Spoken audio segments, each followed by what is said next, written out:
Hello everyone and welcome to this week's video tutorial. This will be another installment in the Midgame tactics on dislodging enemy material directly.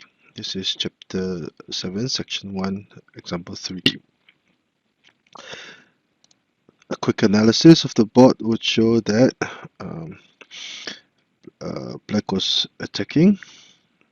Sorry, I'll show you from red's point of view. Black was attacking and was prepared to go for a checkmate with r6 plus 1. Two black pawns, 1, 2, 3 major pieces, lack of an elephant. Red would have two major pieces, only one pawn, but a full guard. So how can red use the tactic of dislodging to command the important lines to launch an attack or try to save his situation? Because if it were black's turn to move, f6 plus 1 would checkmate.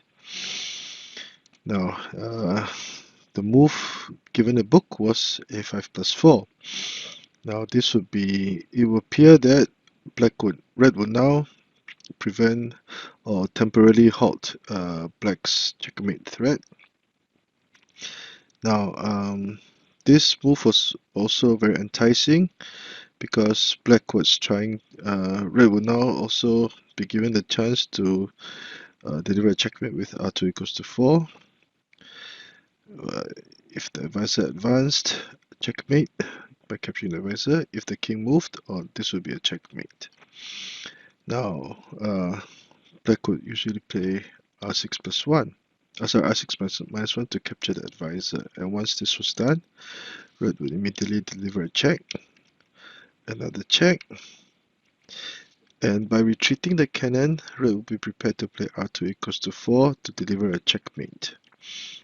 So this is a very commonly used tactical combination with the chariot and cannon by making use of the enemy advisor. So usually the advisor would be moved to prevent r2 equals to 4 from happening.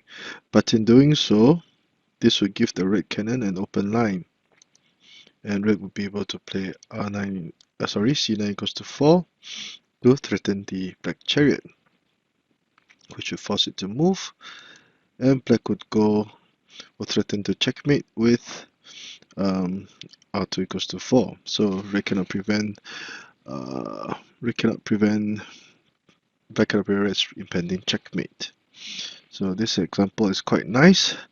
However, I ran the position in my computer and it suggested otherwise, because if, let's say, a5 plus 4 were played, it was suggested that if a5 plus 4 was played, it was suggested that black could play r6 equals to 3. So this is the board from a computer analysis. We can see that r6 equals to 3, check, check. The chariot is moved here, so there will be no chance of a smothered cannon checkmate. Again, black would defend, but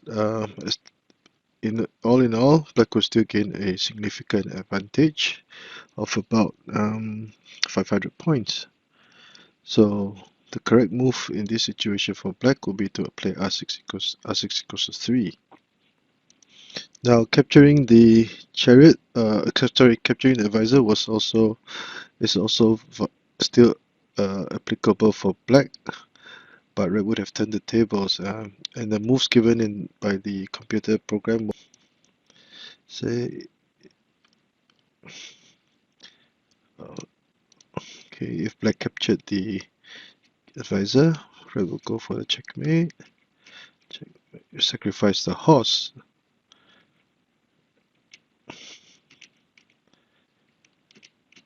And still be able to gain a position.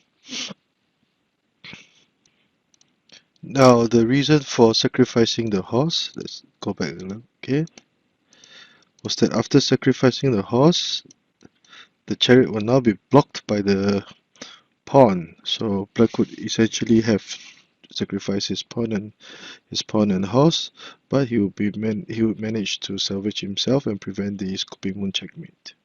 So this example, in my opinion, is nice, but it's a little bit flawed. Nevertheless, I believe the beginner should try and remember the technical combination shown in the book, whereby after delivery and check, red will use the cannon. The cannon will use the enemy advisor as a cannon mount, and once given an open line, go for the white face general checkmate. Now this will be the scooping moon attack. So for those who do not know the basic kills, please do go and learn them. They are the fundamentals of Xiangqi.